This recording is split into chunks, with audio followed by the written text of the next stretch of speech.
Good evening, everyone. This hangout will start in 10 minutes. If you are joining, please just let me know on the frog wall. Let me know that the sound is working. Good Thank evening, you. everyone. This hangout will start in 10 minutes.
Good evening, everyone. This hangout will start in about 5 minutes' time. So please do let others know if you think they've forgotten, and you may want a pen or pencil to make any last-minute notes if necessary.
Good evening to those of you who are just joining the Hangout. We're just going to start in a couple of minutes' time. You might want to get a pen or a pencil ready if there are any additional notes that you want to take throughout the video.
Okay, let's make a start. Good evening, everyone. Welcome to the night before the exam revision hangout for Biology Paper 1.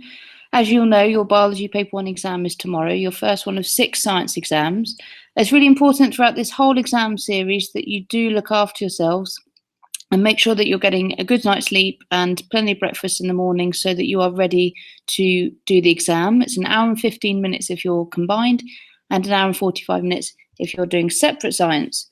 Please make sure that you've also got the right equipment with you. Bring extra pens and pencils tomorrow to the exam. Make sure you have a calculator because 10% of the exams is going to be mathsy type skills. A ruler, and if you're doing a physics exam later on, you'll also need a protractor, but we'll talk about that when we do the physics hangout. So what I'm going to do first of all is summarise the required practicals that you need to know because there'll approximately be 15% of the marks in relation to required practicals. So just a quick summary, you'll need to know about setting up microscopes. There's a practical involving osmosis, which is the movement of water. You'll need to know the food tests, You'll need to know about photosynthesis, about the enzyme practical and looking at how pH affects enzyme activity. And for separate scientists, I'll talk right at the end about a separate only practical. All the information that I'll talk about is suitable for both foundation and higher. And then at the end of the video, I've got a small summary of the higher content for this exam. And finally, I'll end with a summary of the separate only content. So everything I talk about at the moment is suitable for absolutely everybody taking the exam tomorrow. Starting first of all then, looking at microscopes. First required practical, you need to be able to talk about preparing a slide, putting your specimen on the slide, and adding a few drops of stain, like iodine, to make sure that is visible under a microscope. Covering that with a cover slip then, we would place it on our stage, and then we would start with the lowest magnification. We can work that out by doing the number on the eyepiece, which on a light microscope is often 10, multiplied by the number on the lens. So if we start off with this lens 4 here, we'd know that under the microscope we are looking at it at 10 times 4, which is 40 times magnification. So we start on the lowest, we use the coarse adjuster, and then there'll also be a fine adjuster to focus the image, and we can then draw it, remembering not to shade in our drawings. We then increase the magnification and so on. You may also be asked to use an equation to link magnification. So magnification equals image size divided by real size. Or you may be given a scale bar that you need to interpret. So for example, this image here has a scale of 100 nanometers, and they might ask you what magnification is this image shown here. So this is the type of thing you'd see in a textbook, and they put a scale bar there, and you can work out how many times magnified this picture is. So this particular example, I would probably expect in a higher tier type question, because you have to convert the nanometers here. If this scale says 100 nanometers, you would have to measure with your ruler to work out what that distance is just there. So say we measured that with our ruler in the exam, and it was 10 millimeters, for example. And we know the real length is 100 nanometers. If we convert those both to meters, we'll be able to work out how many more times magnified this image is. So our prefixes are nano, micro, and milli. So micro looks like that. Nano, micro, milli, kilo, mega, and giga. So we know this is times 10 to the minus 9, times 10 to the minus 6, times 10 to the minus 3. So if we convert both to meters, 10 times 10 to the minus 3 and 100 times 10 to the minus 9, because this is nano, we would be able to compare them. So this would be 0.01 meters, and this would be 0.0000001 meters. And then we can work out that this image here is 100,000 times magnified, because there's 100,000 of these that will go into there. So just bear that in mind if they give you a scale bar and ask you to work that out.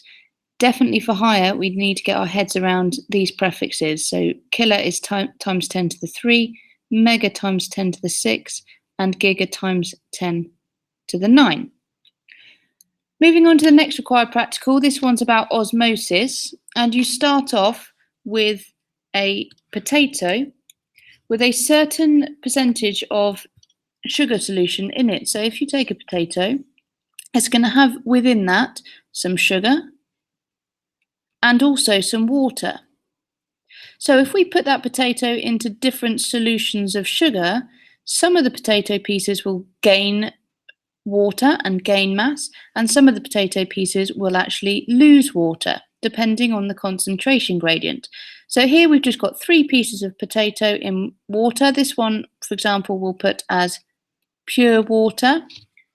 The next one we'll put in a particular sugar solution, say 0.5 moles per decimeters cubed sugar solution, and a final one at 1 mole per decimeters cubed sugar solution.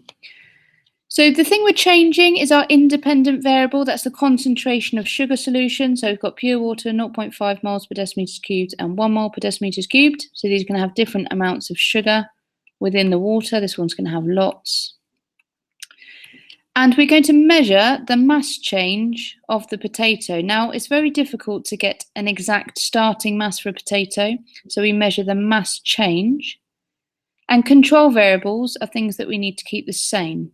So the temperature, for example, as much as we can, the length and the shape of the potato, so we're not changing the surface area for osmosis. So when we collect our results, we will have something that looks a little bit like this, where we have our different concentrations, the mass of the potato before, the mass of the potato after.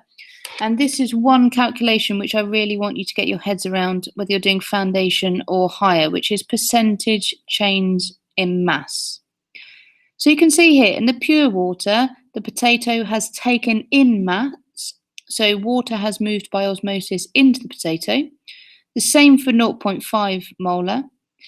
However, when it was put in the 1 molar solution, water actually moved out of the potato by osmosis, and it lost mass. So to calculate the percentage change in mass, you might need to do this using graphs or all sorts of different scenarios, but the percentage change would be the mass after minus the mass before divided by the mass before multiplied by 100.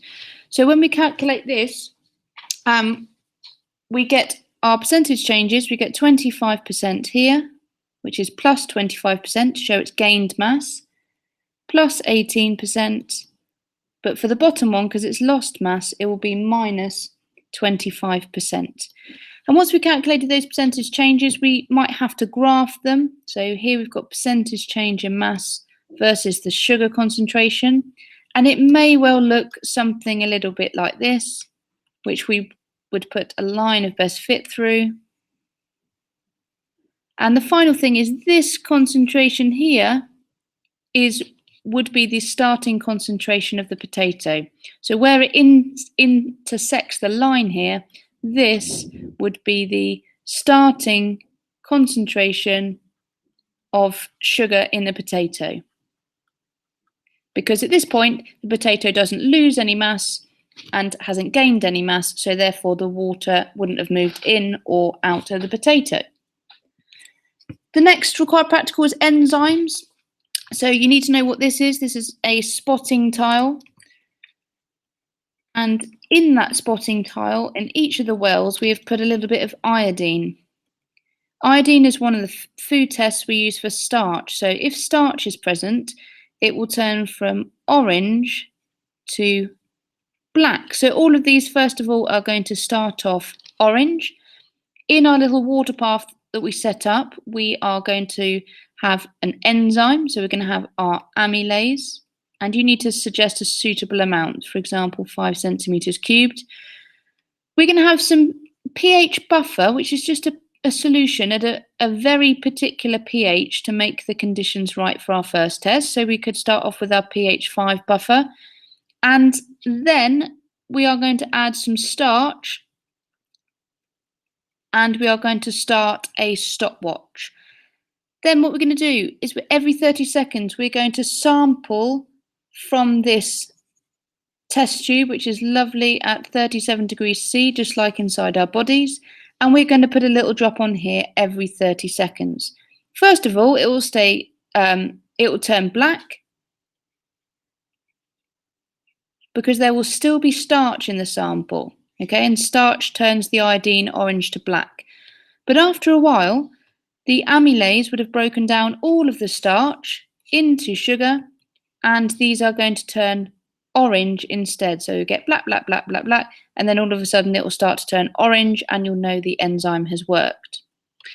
So we've got our independent variable. We're changing the pH. So after this, we could use different pHs. We could use pH 7, pH 8 buffers, for example. And we're calculating the rate of enzyme activity. Things that we need to keep the same are temperature. So we're always going to have a 37-degree water bath. I've underlined volume here, the volume of the enzyme and the starch that we're using. Never, ever in the exam use the word amount to describe variables. If you're trying to say amount of enzyme or amount of starch, you won't get the mark. You must say volume if you're talking about liquid, or mass if you are talking about a solid. So the rate of enzyme activity, a little bit tricky here. To calculate the rate, we just do 1,000 divided by time in this case, because we're not measuring a particular thing over time, so we just do 1,000 divided by time. Next, required practical that they might ask you about. Think to yourself now, do you know the food tests for sugar? Do you know the food test for starch, protein, and fat? Hopefully, for the majority of you, the answer will be yes. Let's start with fat on this side. To test for fats, you add Sudan 3, and you crush up your food sample using a pestle and mortar, and you'd have it in here with a little bit of liquid as well.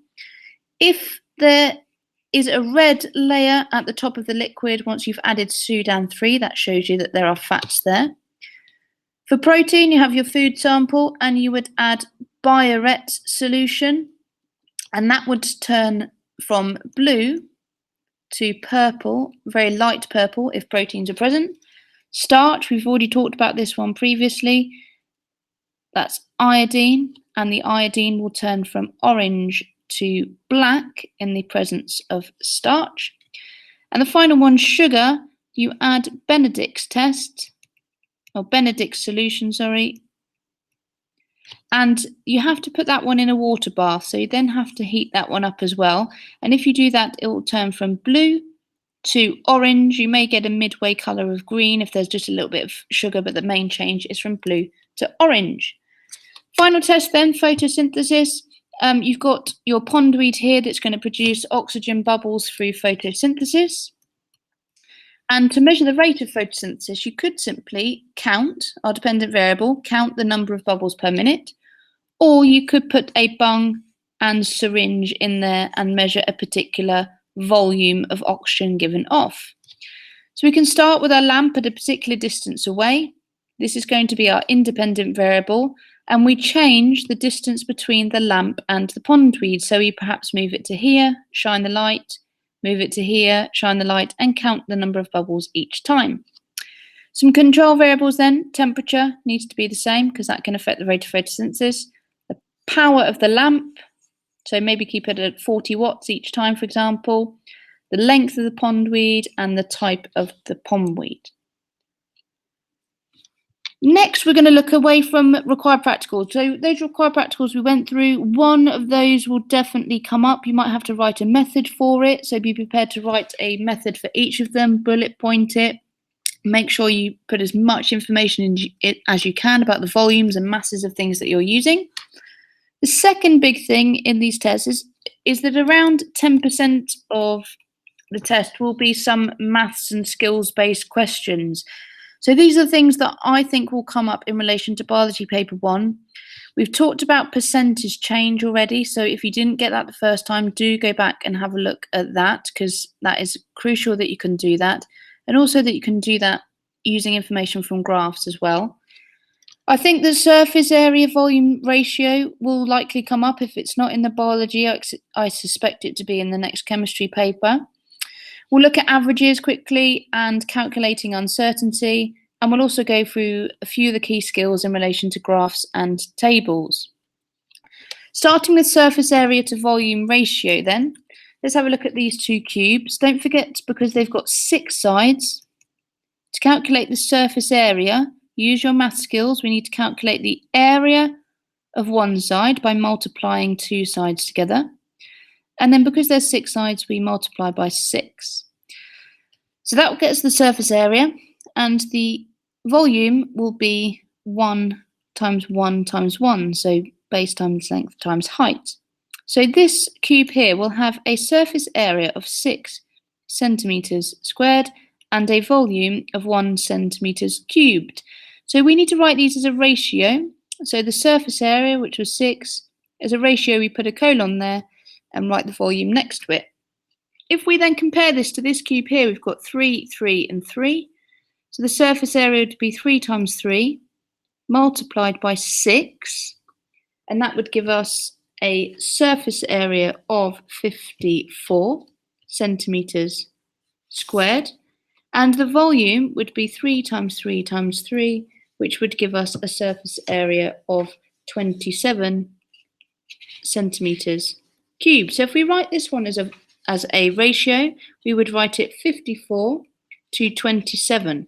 But the trouble is with that, we can't compare it easily to this ratio over here. So to compare it, we need to make this number 1. So if we divide this by itself, divide by 27, do the same thing both sides, divide by 27, this will give us a ratio of 2 to 1. And we can then directly compare it. This large cube has a ratio of 2 to 1. This small cube has a ratio of 6 to 1. And why this is important in biology is because smaller objects and smaller organisms have a very large surface area, whereas larger organisms have a very small surface area. So if this was bacteria, for example, this would be great because all the oxygen things can get into the bacteria easily by diffusion. But larger animals like mice and big organisms like us need exchange surfaces to help with diffusion. So we need to increase our surface area. Rather than having lungs like this, we have lungs that are full of alveoli to increase the surface area. Rather than having small intestines like this, within the small intestines, sorry, I'll draw it up here. Rather than having small intestines like this, Within the small intestines, we have loads more little folds called villi, and they help again to increase our surface area. Averages and uncertainty then. They might ask you to calculate averages. Make sure you've got your calculator in the exam. So for set A here, we'd have a look carefully for any anomalies, and all these numbers are pretty close together. So we would add them together and divide by how many there are. So in this case, we would have 59 divided by 5, because there's 5 of them, and that will give us 11.8. But because we've measured these to whole numbers, we then have to put the answer to the correct number of decimal places. So we round that up to 12. For the bottom row here, we look carefully again, but we notice that this number does not fit the pattern and is much bigger than the other numbers. So this here we identify as an anomaly, and we leave that number out when we calculate the mean. So we have 39 divided by 4 this time, because we've only got 4 values, and that gives us an answer of 9.75, which we round up to 10. Uncertainty then, this is a new thing for this course. Uncertainty is calculated by the range divided by 2. So for this set of data, the range is between the highest, which is 15, and the smallest, which is 10. So 15 take away 10 gives you 5. So range divided by 2 would give you an uncertainty of plus or minus 2.5. For set B, the difference between the highest and lowest is a lot smaller, so 11 and 9. We're ignoring our anomaly in this case, but they'll make it clear in the exam. So 11 and 9, 2 divided by 2, gives us an uncertainty of plus or minus 1. Median then is our middle value. You may be asked to calculate that. Just apply your maths knowledge. So in this case, we've got a set of data. Write that data out from smallest to highest. And then median value is our middle value. So this here would be 25 as our median value. Looking at graphs then, this is super important because you need to be really accurate in the exam. Graphing questions, if they're asking you to read from graphs, that is often a 2-mark question because they expect to see working on the graph. So this question says, what is the rate of photosynthesis in the tomato plants at 0.04%? So what they will be expecting you to do is draw on your graph at 0.04% with a ruler. I don't have one, but I'm going to try and get close to the line as I can with a ruler. And then they expect you to see a line going across from the ruler, and then you can read your value off of here. So our answer would be 16 arbitrary units. Be very careful when you're reading the scale with these as well.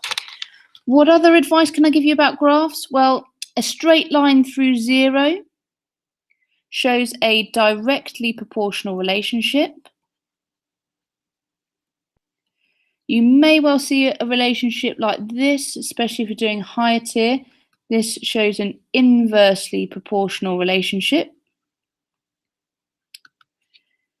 With lines of best fit, they can be a straight line or they can be curved. So for example here, if I had a set of data like so, I'd be very careful to ignore that anomaly when I do a line of best fit, and I would use my ruler and I would draw a straight line as close as I can to the other points. Don't join the dots, okay? Can't do it very well with that ruler, but don't join the dots, just do a straight line.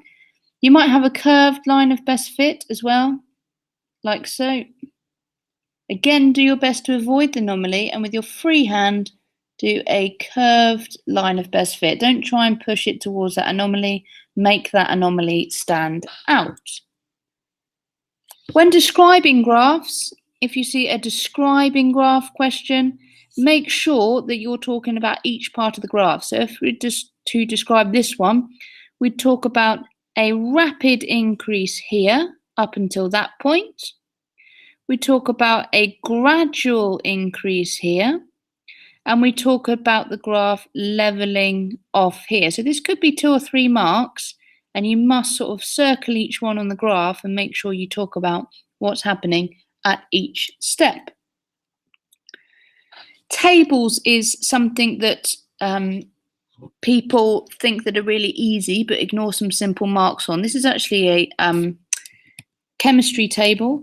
So we've got concentration of copper sulfate and temperature increase. Same applies though whether you're doing biology or chemistry. You need to look at the data that's happening in the graph. If they're talking about you to describe this, they expect you to see the patterns in the graph. So everything goes up by 5 apart from this value here, and then everything else starts to go up by 5 again. So that's something that you can talk about here. Also, if you notice at the end, that data there is leveling off. And you need to be talking about that as well. So don't just look at the graph and just say, as the concentration increases, the temperature increases. It needs much more information drawn out of it than just that. They may well ask you to draw a sketch graph from data. So when you draw a sketch graph, you don't have to plot the points like so and show all the working out. All you need to do is draw a line to show what the graph will look like. And you must have your headings here and arrows on the end of the lines. So if they get a sketch mark for a couple of graphs, you need a title there, which is the full title from the table, the title there, and a single smooth line to show what's happening. Could be a straight line, could be something more peculiar like so, but just look at the data and sketch that graph on there. Okay, so what we've gone through so far are the required practicals, the math skills, the graphing kind of skills and questions that are going to come up in the paper.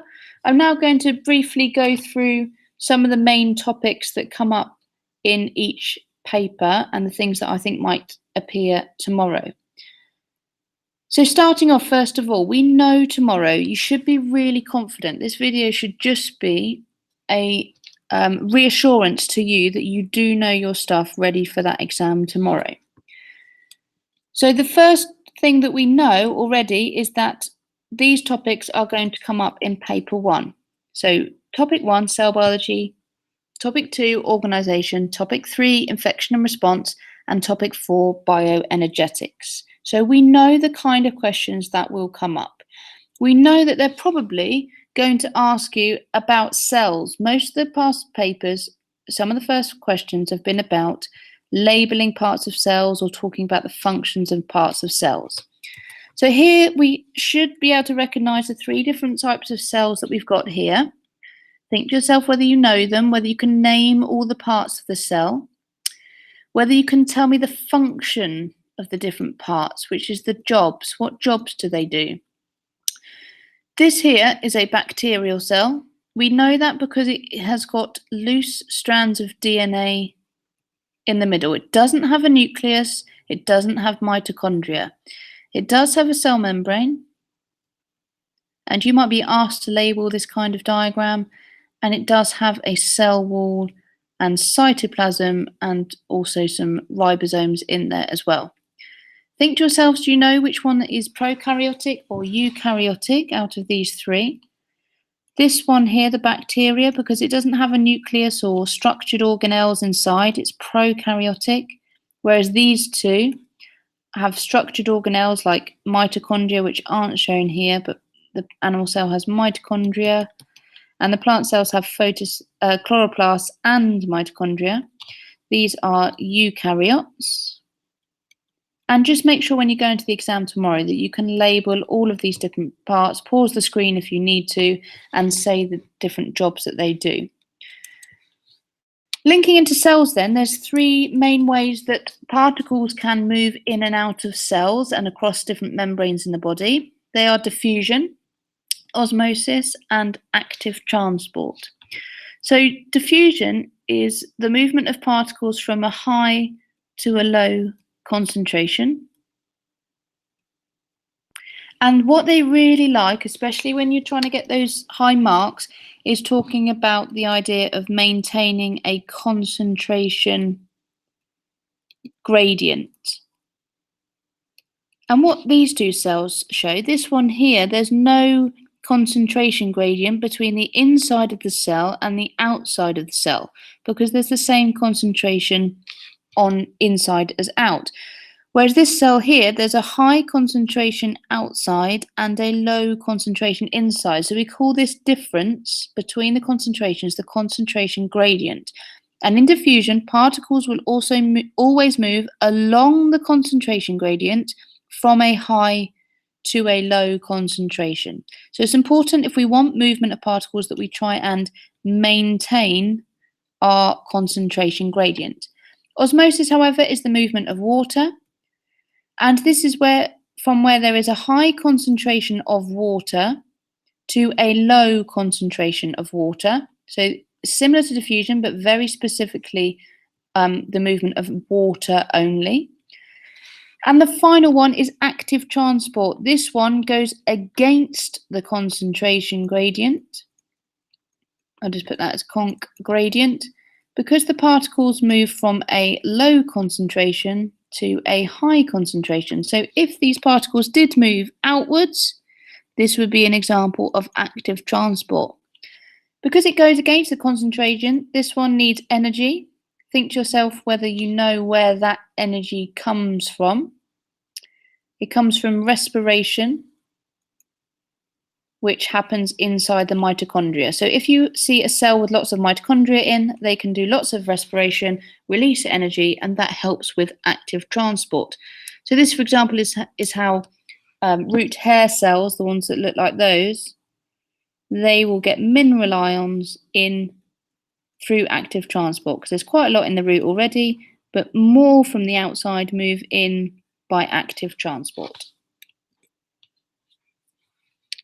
Stem cells are a very special type of cell because they are undifferentiated. So stem cells are the cells that are found in embryos. That's what you start your life as a ball of undifferentiated stem cells. That means they have the ability of turning into any type of cell. Of course they do, because they make you, and you are made up of lots of different types of cells: hair cells, muscle cells, nerve cells.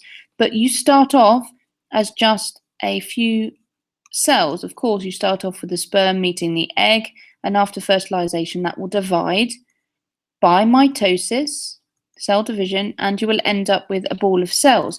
Now, these here are stem cells. They have the ability to turn into any type of cell. And the process that they do that is called differentiation.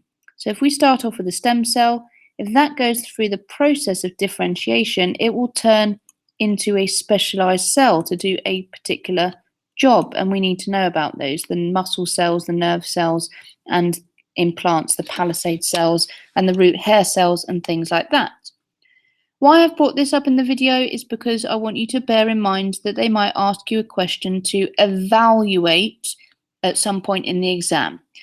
It could be, for example, evaluate the use of embryonic and bone marrow stem cells. Whatever the question is for evaluate, you must give pros and cons, or if the question suggests it, advantages and disadvantages of both things. And that will get you a few marks, but you must end your answer, with a conclusion. And it has to be, that's not how you spell conclusion, and it has to be justified.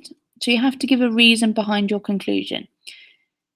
There's no way that it's going to be right or wrong. That doesn't matter. You just have to take a viewpoint at the end and give your own opinion. For example, if we're evaluating embryonic stem cells and bone marrow stem cells, we would say that there are arguments for and against embryonic stem cells. For example, these can turn into any type of cell. But there's arguments against. For example, people with particular religious beliefs think that you're destroying life and you're messing with life and you're playing God because you are destroying an embryo. You're destroying an embryo, for example, that perhaps could be used for IVF and could make people that can't have children very happy.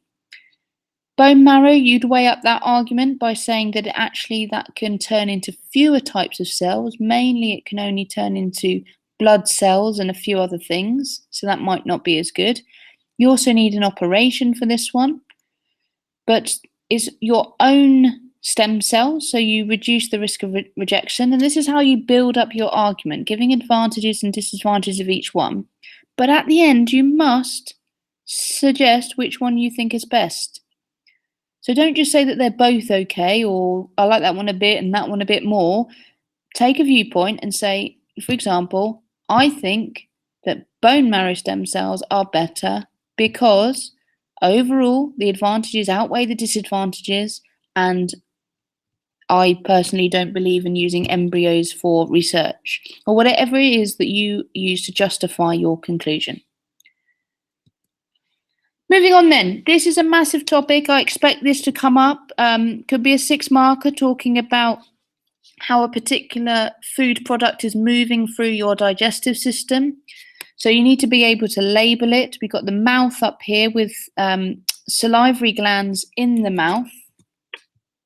So we'll talk about what's necessary about those later, but there are salivary glands in the mouth. We've got the esophagus here, which no one can ever spell. If you can't spell it, don't worry. As long as it looks like it's supposed to sound, you'll get the marks. Esophagus. The food then goes straight into the stomach. The stomach is acidic. It's got hydrochloric acid in the bottom of the stomach. The food then will go into the small intestines. That's where all the nutrients are absorbed. And finally, it will go into the large intestines, where the water is absorbed, and then it will be compacted into feces in the rectum, and then it will be excreted. A couple of other organs that are involved in the digestive system are the liver, that produces bile, and we've got the gallbladder here, and that stores the bile. Okay, that was called the gallbladder. Final one, this leafy looking thing under here produces the enzymes, and that's called the pancreas. So the reason why we have bile, that might come up, the food that goes down into your stomach gets acidic, and the enzymes in there like acidic conditions, so it's good for the proteases that are in there. However, when the food then moves into the small intestines, they like alkaline conditions. So you don't want loads of acid being dragged into your small intestines, otherwise your enzymes won't work. So what you have is you have the bile, and that does a really important job. The bile neutralizes the acid. It also breaks down fats, and we say that emulsifies fats as well, but the main one is that it neutralizes acid. So that when the food goes into here, then the enzymes are still in their alkaline conditions and they're not affected. Moving on to enzymes then. Enzymes are very specially shaped proteins. You need to know the name of the site that binds the long food molecules, or whatever molecules we're talking about, and that is called the active site. That is a very particular shape. So if we have our food molecule coming in here, our substrate, it is going to fit perfectly inside the enzyme. It is just like having a lock, I always get that wrong way around, a key fitting into a lock. And when that happens, the food molecule, or whatever you're talking about, can be broken down. So this is the lock and key theory, which says that the substrate is a particular shape to fit in the active site of the enzyme.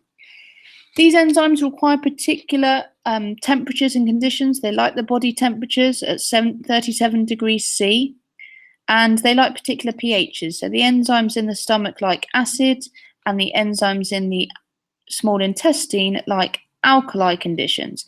If these conditions aren't right, the enzymes can denature. What that means is they break down, their active site changes shape, and they can no longer fit the substrate into the enzyme. So what enzymes are we talking about? They all end in A's. See if you can remember them as I'm writing them, where they work, what they do, what they break down.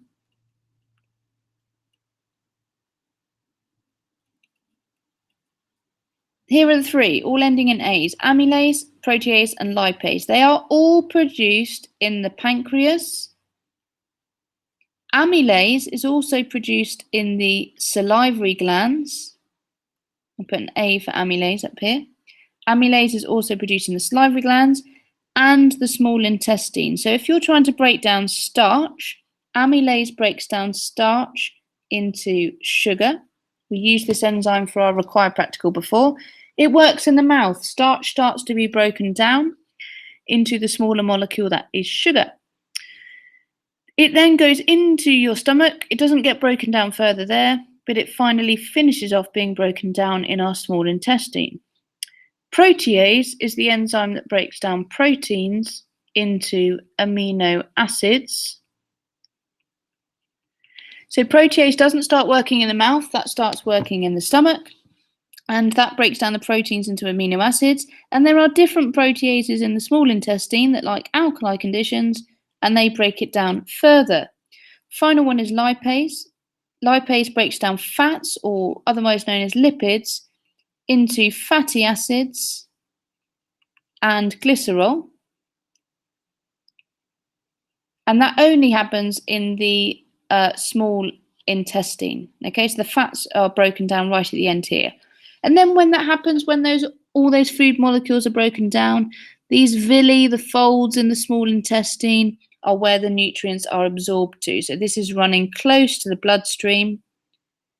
And then all of your small molecules, because they're soluble, they can move through. These are all now soluble, which means they can dissolve and move through the membranes. They are then dissolved into the blood and moved around the body. Also in topic 2, we'll have a little bit of a link here between how oxygen moves around the body, just so we're happy with all our ideas. This links the respiratory system and the circulatory system. So when we breathe in air through our trachea. Think about whether you can name all of the parts of both of these systems, the chambers. Trachea, we then get the bronchi, which are the large ones. That splits into the bronchioles, and finally, like we said, to increase the surface area of the lungs, alveoli. So oxygen moves by diffusion from the alveoli into the blood, and it is then sent to the heart. So oxygenated blood goes into the heart, and it goes into this side here, which is the pulmonary vein. Once the blood goes in here, it's oxygenated, it goes into the, sorry, I should have labelled this. This is the left atrium. It then goes into the left ventricle, and it is pushed all around the body through the major artery, which is our aorta, and that gets taken to the rest of your body. Your body then uses that oxygen for photosynthesis, so the oxygen diffuses into the cells from the blood. Let's not forget that the 3 vessels that it moves through are an artery. An artery has really thick muscular walls, carries blood at high pressure. When it gets to the cells, it's going to travel through very thin capillaries that are only 1 cell thick. So the oxygen can diffuse through easily into the cells. And the final one, it will go back through the veins. The veins have a really big hole in the middle, a big lumen, because blood travels at low pressure, and it also has valves to stop the blood flowing back. So we're going to go back to the heart now through the veins, and the major veins is called the vena cava. So it will come from the top of the body and the bottom of the body here into the vena cava. And finally, we call it a double circulatory system because it goes in and out of the heart twice, because the blood then goes into the right atrium and then down into the right ventricle through the valve that you can see just there, through the valve, and then this gets pushed out, away and back up to the lungs through the pulmonary artery. So any movement away from the heart is an artery, any movement to the heart is a vein. The ones involving the lungs are pulmonary, and then the main vein is the vena cava, for V for vein, vena cava, and the main artery, aorta. We also need to know about organisation in plants. Have a look at this diagram below, see if it's familiar to you. Make sure you are able to label all of the different tissues in the plant. So we have got an epidermal layer at the top and bottom that covers the plant. Similar to the tissues that you need to know about in the stomach it's epithelial that covers the stomach. In plants, it's epidermal. So here and here we have the epidermal layers. In this epidermal layer at the bottom, we have a hole, which is called the stomata. And this is controlled by guard cells. So water going in and out of the guard cells controls the opening. We've got a waxy cuticle at the top. And we've got these two layers. So these are the most difficult ones to remember. These cells here, row B, are called the palisade cells. So they are part of the palisade mesophyll tissue. This area here with lots of gaps in is the spongy mesophyll tissue. And these have lots of gaps in, so the gases can diffuse through the plant to get to these cells, which are full of chloroplasts for photosynthesis. So imagine a big describe question, could be a 6-marker, describing how the leaf is adapted for photosynthesis.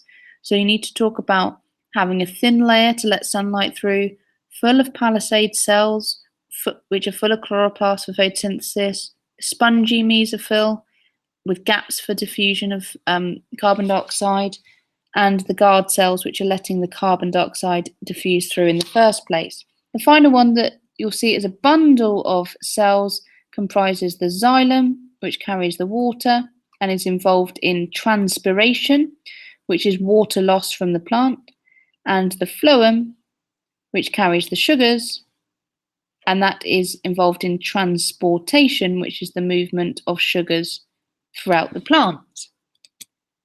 A little bit on topic 3 then. Topic 3 is all about infection response and disease. So we need to be aware of cardiovascular disease, and that's affecting mainly, when we're talking about this, we're talking about diseases like coronary heart disease, which affects the coronary arteries.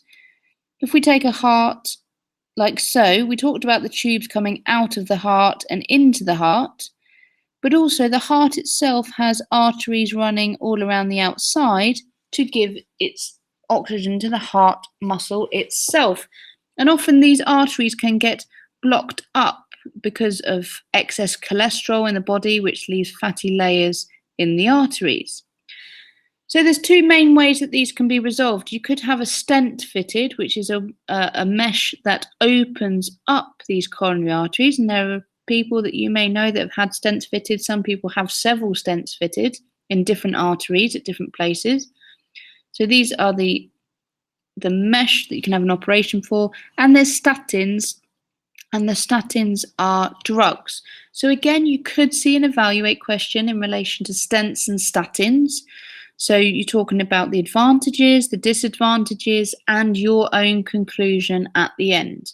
So stents, you'd be talking about an instant recovery, but you have to have an operation for this one.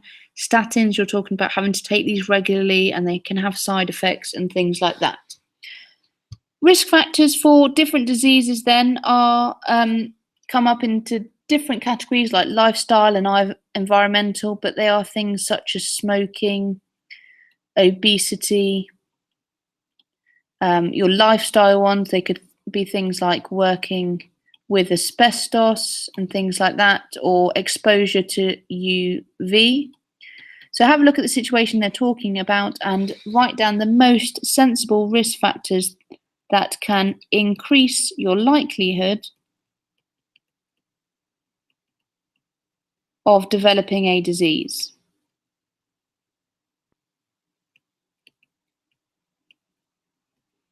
Tumours then, there's 2 different types of tumours that we need to know about. They're benign tumours and malignant tumours. Benign tumours just grow in one place. So if they started off here, they just keep growing and growing and growing until they eventually stop. They don't cause so much of a problem unless they're pressing on something vital. It's the malignant ones that cause the problem, because cells of these can break off and they travel through the bloodstream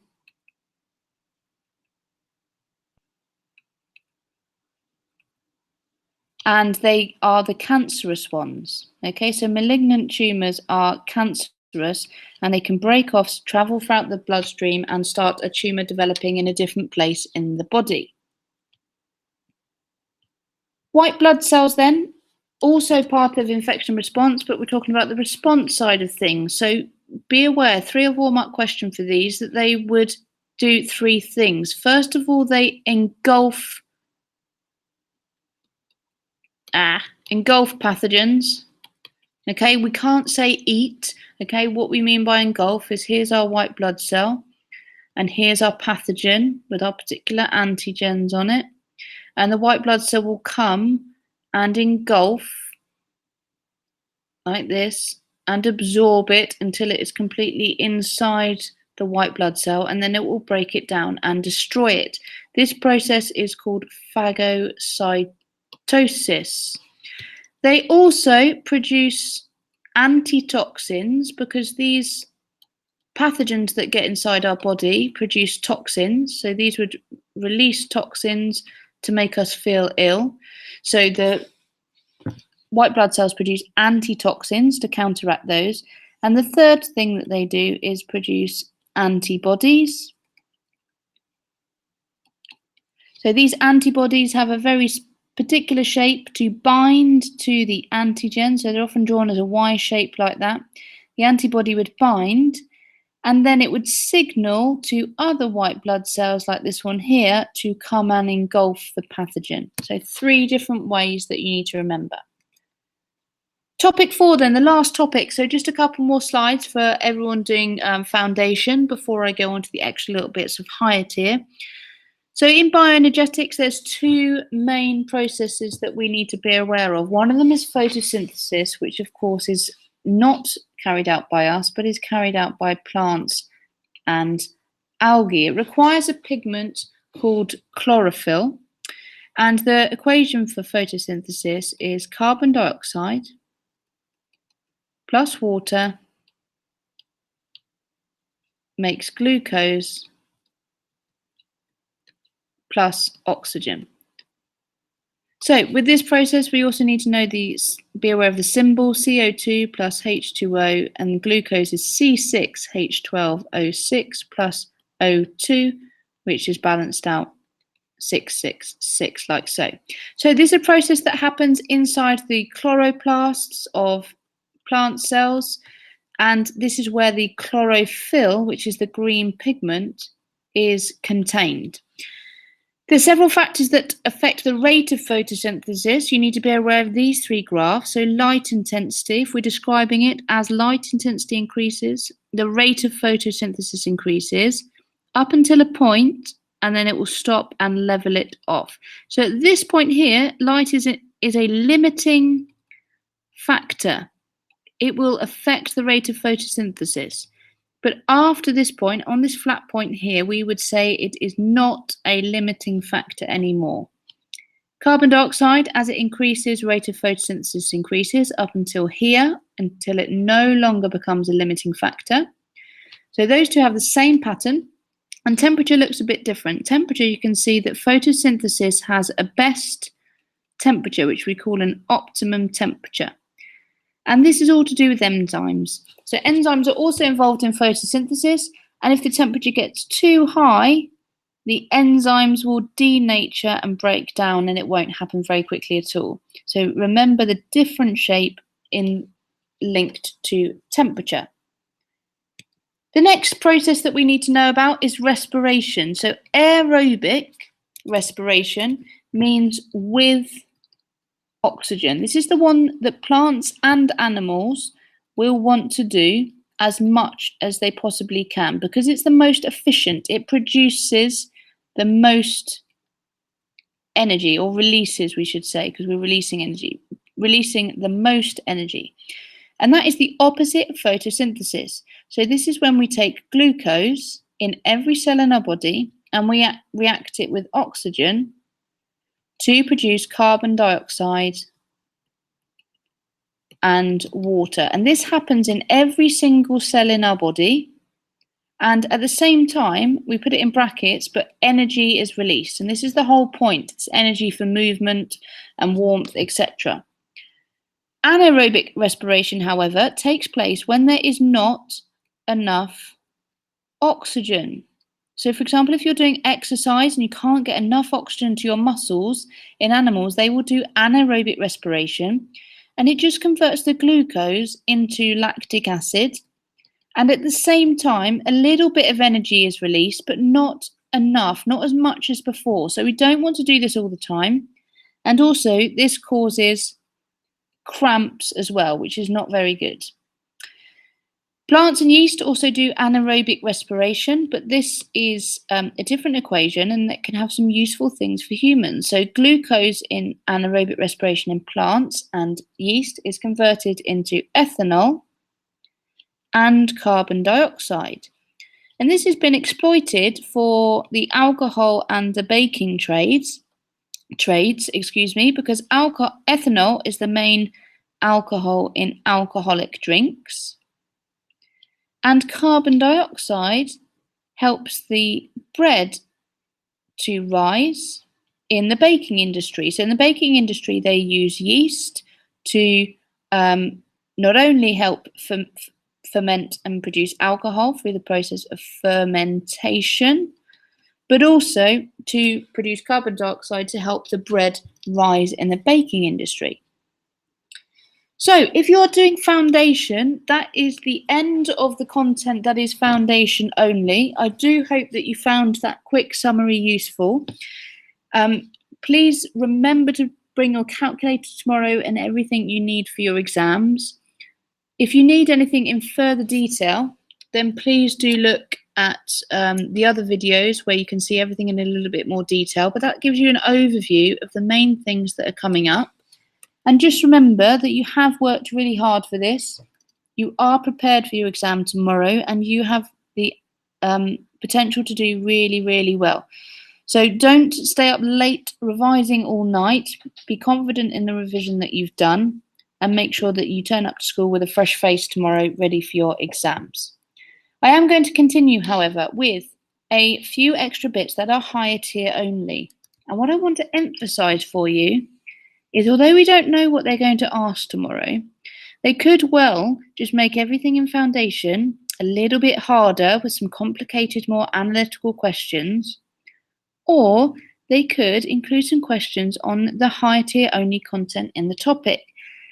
And if you look at the screen, there's only a few things: greenhouses, interacting limiting factors, the inverse square law, and oxygen debt that are actually higher tier only. So let's look at those in a bit of detail, and I really recommend having those at the forefront of your mind when you go into the exam.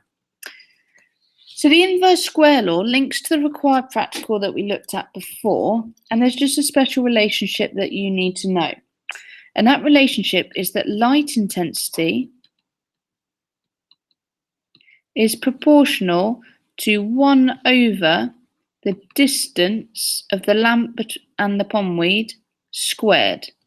So if we have a look at this practical, remembering we're moving the lamp at different distances, as we're doing that, what we're doing is we're changing the light intensity. So if the light was to shine here on the pondweed, if we were then to move the lamp closer, it would then be shining like so. And this relationship, but due to the way that the light scatters away from the light bulb, has this very particular relationship. So they might give you a certain distance, and you may well have to calculate the light intensity by using the inverse square law. So if they say to you the distance of the lamp is 10 centimeters, calculate the light intensity, then you need to remember that that would be 1 over 10 squared. Interacting limiting factors is another thing for higher tier only. So this is where you have several different things that are limiting factors, and you need to interpret the graph and see what is happening. For example, if you look at the axes here, we've got the rate of photosynthesis and light intensity. So as light intensity increases, photosynthesis increases, and then it levels off. But this graph here is at 20 degrees C, so we've also got temperature involved, and we've also got carbon dioxide involved. So at this temperature here, because light is no longer a limiting factor, because we're increasing the light intensity and it's not changing anymore, when it's flat, one of these other things must then become the limiting factor. So we can change both of these things and see if they are limiting. And indeed, in this case, both of them are. So if we increase the temperature but leave the carbon dioxide concentration the same, that will then increase the rate of photosynthesis, showing that temperature was a limiting factor. And if we then kept the temperature the same but increased the carbon dioxide, again, it shows that carbon dioxide was also a limiting factor because that has now increased the rate of photosynthesis. And our optimal curve at the top shows that we have got a higher temperature and a higher carbon dioxide concentration, and that gives us our maximum rate of photosynthesis. So if carbon dioxide wasn't limiting, you might have a different trend, or if temperature wasn't limiting, you might have a different trend at the same level as what you had before, or even below what you had before. So it's just a case of interpreting the question that they're asking you and making sure that you're looking at these different factors in relation to these graphs, because this won't come up in foundation. It'll only be a higher tier understanding of how these graphs are working.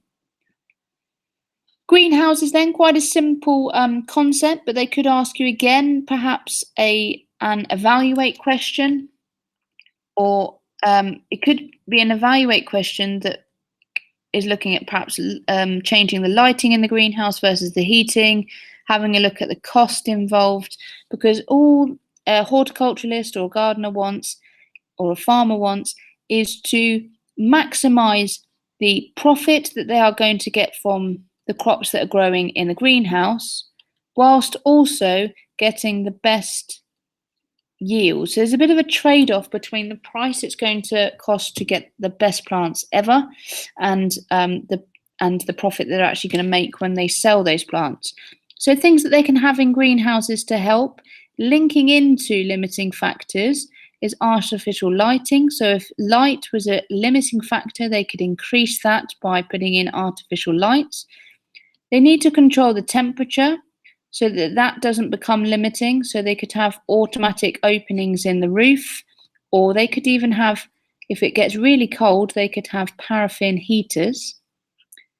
Paraffin heaters not only will help control the temperature to make it an optimum temperature, remembering that curve for the limiting factors of temperature, we want it to be optimum temperature. So we could either open the windows if it starts to get too hot, or put a paraffin heater on if it gets too cold. And these also release CO2. So paraffin heaters also help with maintaining the optimum conditions of CO2 inside the greenhouse. To have a think about how the farmer is going to maximize his profit while getting his best yields. There's a bit of a trade-off. You might be asked to do little calculations to help you work it out, but this ultimately links to trying to reduce and optimize the limiting factors that will be affecting the rate of photosynthesis, because ultimately photosynthesis leads to growth. Oxygen debt then is the final higher tier only thing for combined science, and it links into respiration. So if you're doing a lot of exercise and you don't get enough oxygen, you will start to respire anaerobically. So with anaerobic respiration, if you remember, glucose is converted straight into lactic acid. Now this is a bit of a problem. It's a bit of a problem because it causes cramps. One way you can get rid of it is it can go to the liver. So the blood will take it to the liver. And that can convert it into glucose, which the body will then recycle and use it again. But really, we want to break this down. And we can break it down by repaying our body with oxygen. At the moment, we're in debt. We need oxygen. We don't have enough oxygen in our body to function properly. So after a race, what you will do is you will keep a high breathing rate. So these key things need to be written when you're talking about oxygen debt. After exercise, you'll have a high breathing rate, and also you'll still maintain a high pulse rate, also a high breathing volume as well. You're going to be breathing in deeply to try and get enough oxygen back to your cells. When they go to your cells, the oxygen will convert the lactic acid back into the waste products of normal respiration, so carbon dioxide and water again. So do make sure, if you're doing higher tier, that you've got your head around these 4 extra higher tier concepts. So if you are a combined scientist, thank you very much for watching the video. That's all of the content briefly discussed for you. If there are extra bits you want to go over, you can have a look in the more detailed revision videos as well to help you. But again, feel confident in how you're going to do tomorrow. Make sure that you answer every question and that you are really looking to get all of those keywords in your answers. So best of luck tomorrow for those of you doing combined. Right, the rest of you, separate scientists only. You get a little bit extra of my time, you lucky people. We're going to go through the separate science only content. So we've got things like binary fission to do with bacteria. We've got preparing bacterial cultures. This required practical that I alluded to earlier on. Monoclonal antibodies, the one that everyone finds really hard. Iron deficiency in plants, plant defenses, and weirdly for higher tier only, separates plant disease. So again, you've got an extra 30 minutes tomorrow with your paper. So it's highly likely that they are going to question you on some of these separate only topics. So really make sure that you've nailed these ones down and that you understand these topics. Starting off then, binary fission. That is just the posh word for saying how bacteria divide. So if you have one bacteria, it might have some loose DNA and a few plasmids. That will grow and divide if the temperature and the nutrients are optimal, and they will split into 2 cells. Again, the DNA duplicates itself and will move to each end of the cell. So that will double up, that will move that way, that will move that way. So in the new bacteria, they both have an identical loop of DNA, but they might have different numbers of plasmids. As the plasmids duplicate, they will perhaps, for example, if this started off with 2, those ones, if they duplicate, you'd end up with 4, but you may well have just 1 in one cell and 3 in the other. They don't often split equally. And then if we leave it again, those will separate by binary fission. The DNA and the plasmids will duplicate, and you would end up with 2 more there and 2 more there, and so on. And it does this very rapidly. So you can end up every 20 minutes or so with a new bacterial cell division through binary fission. So this causes problems for the body because bacteria can multiply really rapidly. You might get questions to ask you to work out how many bacteria there are after a certain number of time. You need to use the power 2 to the power of the number of cell divisions, which I'll just put as x, where x is the number of cell divisions. So you need to work out, if they give you the information, how many times the bacteria are going to multiply. So for example, if they said how many bacteria will there be after 1 hour, well, after 1 hour there's going to be 3 cell divisions if each one has a mean time of 20 minutes. So you get 1 cell division after 20 minutes, the next one after 40 minutes, and the next one after 60 minutes. So there'll be 3 cell divisions in total. So to work out how many bacteria there are after 1 hour, it would be 2 to the power of number of cell divisions, which will be 3. And that's 2 times 2 times 2. So 2 times 2 is 4, times 2 is 8. So there'll be a total of 8 bacteria at the end of it, which if we carried on this for another cell division, we can show that after 20 minutes, there'll be 2 there, and 2 there. So there'll be 8 in total. We talk about bacteria again in the separate content in terms of preparing a bacterial culture. You must be talking about sterilizing everything. So that's where the word aseptic technique comes from. We're talking about sterilizing. So we sterilize the agar jelly before. This on the Petri dish just has the nutrients and the medium for the bacteria to grow. We sterilize the Petri dish to make sure that's all free of bacteria. We sterilize the inoculating loop that we put into the flame to kill any bacteria.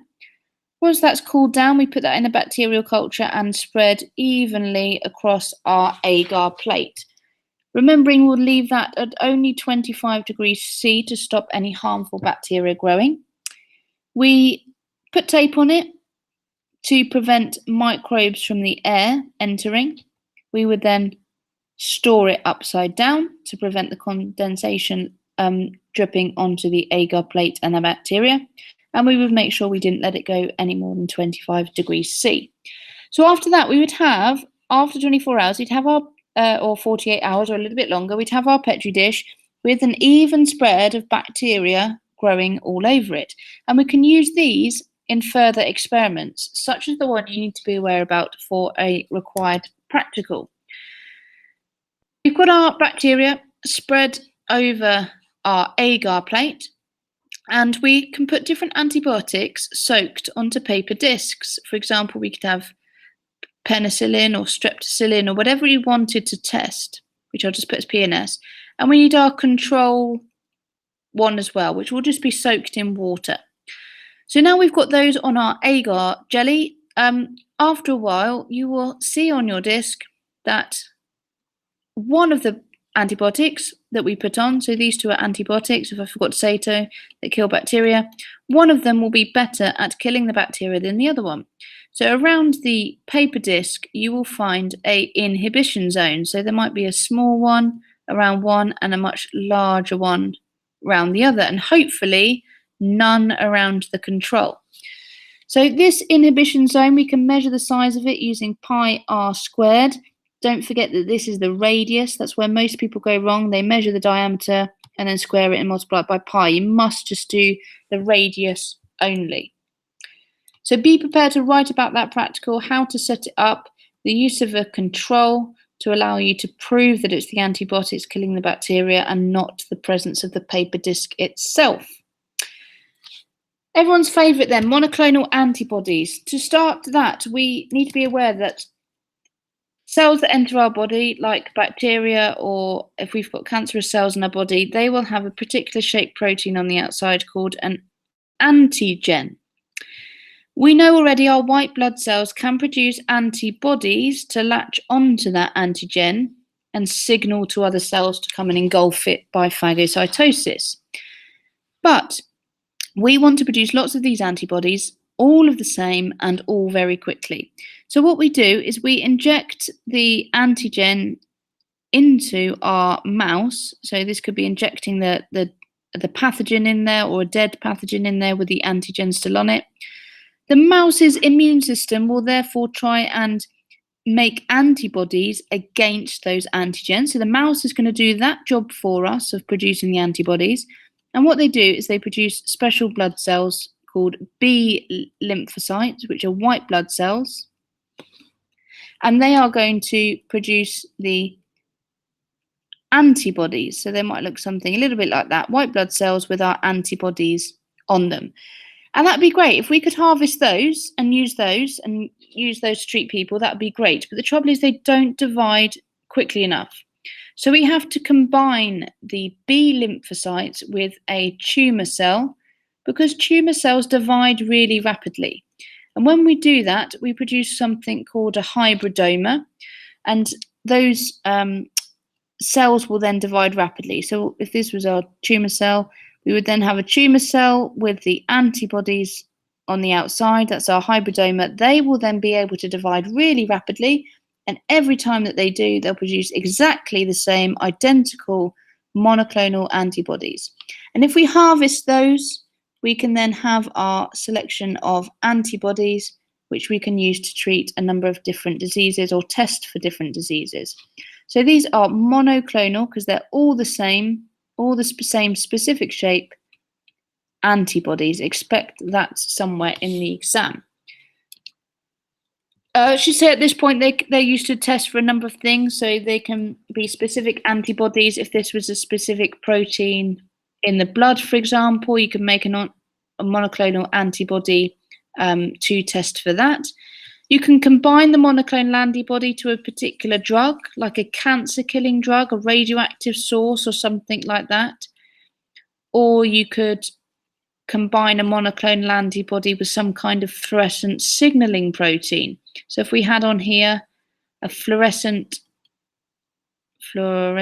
signaling protein, that means that when it latched on, it would glow up and doctors could see it and see where it was and what was happening within the body. So there's different things that you could bind to it. Also, you need to be aware of the fact that it's used in pregnancy sticks, where the monoclonal antibodies on one side are fixed, but this side they're mobile and attached to blue beads. And if someone is not pregnant, these blue beads, as soon as they urinate on it, will just move up to the ends and won't appear in this strip here. But if they are pregnant, because they would have bound to a particular protein within the blood, within the urine, sorry, when they move up, that protein will also stick to these ones, and you'll end up with a line of blue beads on the pregnancy stick where they've all moved from here, stuck over here, and that will show that the woman is pregnant. Iron deficiency in plants then, really quickly, see if that you can recognize these two deficiencies. This one here shows that it has got stunted growth, and that is to do with not having enough nitrates. So that is a lack of nitrates. Nitrates are used along with glucose to produce amino acids and therefore proteins. Proteins are responsible for growth. So if you don't have enough nitrates, you're not going to make enough proteins and you're not going to grow as well as you should do. This plant here has yellow leaves, and this shows a magnesium deficiency. Okay, and the magnesium deficiency is because the magnesium is used to produce chlorophyll, and these yellow leaves is a condition called chlorosis. So without magnesium, we can't produce enough chlorophyll, can't produce enough green pigment, so we have yellow leaves. Plant defense, then. There's 3 different types of plant defenses that you need to be aware of. There are physical defenses, there are chemical defenses, and there are mechanical defenses. They might just name one as a 1 marker and say, is that physical, chemical, or mechanical? Mechanical, first of all, things like the plants having thorns or hairs as defense against herbivores eating them. Some plants have a defense whereby they can curl their leaves or droop their leaves if they're being eaten, or if insects land on them to defend them, they can curl them up. And also, some plants are very special because they mimic other things within the environment. So they can perhaps look like a stone, or look like a different animal, or show that they've got butterfly eggs on their leaves as little spots when they really don't, to protect them against being eaten by caterpillars and all of those different things. So they're mechanical. Chemical, well, they can get attacked by bacteria as well and other pathogens. So some plants can produce antibacterial chemicals, and other plants, and boy do animals know about it, so they avoid them, can produce poisons as well. Physical defenses, well, the outside of the leaves, if we remember the structure of the leaf with all the epidermal tissue, the palisade cells, spongy mesophyll, etc. The top layer is the waxy cuticle, and not only does it reduce water loss, but it also gives a layer of protection to the plant. If the pathogens get through there, the plant also has cell walls that are made of cellulose. You remember the basic cell of a plant. Cell wall here protects them against the pathogens.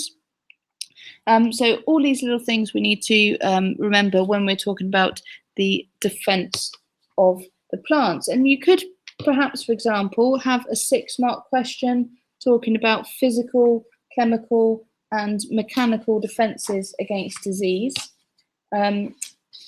There's one more physical, which I can't remember right now. Oh yeah, dead bark, that's it. So the other physical one is dead cells, for example, bark, another physical defense against pathogens or herbivores that are trying to attack the plant. The final bit then is for higher tier only. So if you are doing foundation, all the best for the exam tomorrow. Hope you found that useful. The last little bit here is for plant disease only. And then I'll answer the few questions at the end as well. Sorry, I didn't refresh it before, so I didn't get all the questions. Plant disease, higher tier only. You need to recognise different signs of disease on plants, so they could show you a picture. Spots on leaves, decay on leaves, stunted growth, presence of pests, so lots of different holes in leaves or just seeing the pests themselves. Malformed stems or leaves where they're not growing properly, discoloration on the leaves and growths on the leaves. And you need to also know the ways that you will investigate and protect your plant. So you may want to fetch your gardener's manual and identify the disease yourself, or Google it. Well, don't write Google it, but say visit a gardening website and identify the disease. Perhaps you might know, I doubt it, but you might know a plant biologist that you can go to in a laboratory and ask them to diagnose your disease, or you might want to use a monoclonal antibody testing kit. So some testing kits are available for plants, and you might want to know the monoclonal antibodies can also be used to test for plant diseases. Now, that's the end of the higher tier content for separate only as well. I have been very bad at answering questions because I forgot from last year that I need to refresh my page. So let me have a little look through. So a question says, how many marks do you need to get a pass in separate science, biology, higher? Well, the truth is we really won't know that until the full cohort of everyone across the year has taken the paper. Okay, we won't know exactly where the level, the grade 4, the grade 5, the grade 6, etc. will lie. All that I can say, though, to help you is do not expect to go into that exam tomorrow and get every single answer correct. You haven't in your past papers, and don't expect your exam. They do make them particularly difficult to get the full spread of abilities taking that paper. So if you go out feeling like you haven't answered some particularly well, then don't worry yourselves too much, okay? So when it comes to the exam, sometimes people relax their nerves by counting up how many they think they've got right and things like that. And even on a high paper, even getting half marks is doing a really good job, okay? So just take your knowledge in there tomorrow, try and predict what's going to be on the exam mark scheme, and just do your very best. Is it okay to bullet point longer answers as long as they are fully structured and in a logistical order? So that means in a sensible order. Yeah, then yes, it's okay to bullet point your longer answers, and it will in fact make you write them in a more concise way. If you've looked at mark schemes, you can see their points are bullet pointed to help the examiner mark it. Well, if you write a big waffling essay with loads of different things in, well, that's going to be more difficult to mark. So absolutely fine when you've got 3-4 mark answers to bullet point them and write out the key points. For 6 markers, I'd probably suggest try not to bullet point if you can, but try and make it still concise and logical. But if you are struggling to think of as many points as you can, then at least give it a go and put some bullet points down. Okay, a couple of questions on stomatas and then one for past papers. So for past papers, on the mock revision page on Frog, you can have a look at past questions, perhaps put the mark scheme up against the exam paper rather than physically writing out. So mock revision page on Frog, there's loads of, well, not loads, but there's a few past papers you can have a look at there. And a couple of questions on plant functions and stomata, opening and closing and things like that. So let's go back to the picture of the plant to help us out a little bit with this one. So with the structure of the plant, the two questions that I've had is, can you explain the function of the leaves? So the stomata and the gases and the water diffusing in and out. And can you explain how the stomata open and close? So here we have the stomata. If you're looking at the function of the leaf, you're looking at the different jobs that they do. So if I go in a bit more detail, here we have a thin outer layer to let the sunlight go through into the leaf. So the top layer, the epidermal layer, is thin to allow sunlight through. You've got these palisade cells here. The function of these is that they are full of chloroplasts for photosynthesis, and they are a regular rectangle shape, so they can be packed in and fit loads of palisade cells in. So if you talk about them having a long rectangular shape, so lots of them can fit in. Second thing is this spongy mesophyll layer. So they have gaps to allow a quicker gas diffusion. So for photosynthesis, don't forget we need carbon dioxide and water to make glucose and oxygen. Sorry for mixing symbols and words, but that's what we want. So we need the carbon dioxide from outside of the plant to diffuse inwards along the concentration gradient. I'm trying to use my keywords, from a high concentration to a low concentration.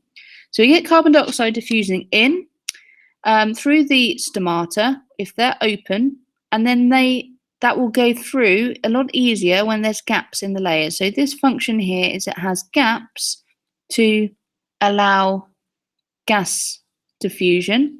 Not only do we have carbon dioxide going out, but you also have oxygen moving back in again as well.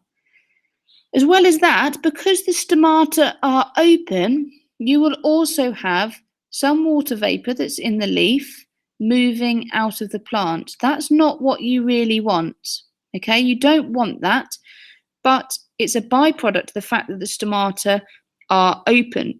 And the movement of water through the plant is called transpiration. So there'll be a constant transpiration stream, and that is because the stomata are open. The water will move up only through the xylem, and then some of it will leave the stomata. So you want to be able to control the opening and closing of your stomata. So you do that by using the guard cells. The guard cells have a thicker wall on the inside and a thinner wall on the outside. When they are full with water, so osmosis will move into the plant. Water will move into the plant by the guard cells by osmosis. And when they are full of water, they will become turgid and they will open. And if there's not enough water around, they will become flaccid and they will close to prevent the water loss. Okay, so if the plant is losing a lot of water, it might want to close those and then reopen them a little bit later on to prevent them from losing too much water. Question about rose black spot fungus as well, and how that reduces photosynthesis. Well, because the rose black spot fungus causes black spots on the plant, it reduces the amount of chlorophyll exposed for absorbing sunlight for photosynthesis. So black spots all over the plant is going to reduce the amount of chlorophyll available for photosynthesis, so the plant will not be able to do photosynthesis.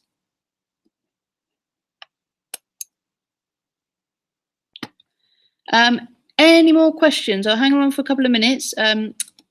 Ask me any more questions via the frog page that you want me to go through. I think apart from that, I've covered most of it. So I do, again, hope you found that useful. If there's anything else you're not sure on, then just post some comments on the frog page and I will get back to you. But make sure you get a good night's sleep, ready for your first exam, ready to dump all of that information into the paper tomorrow. And don't forget to use all the time available to you. Use keywords in your answer and make sure you underline and read all the questions carefully.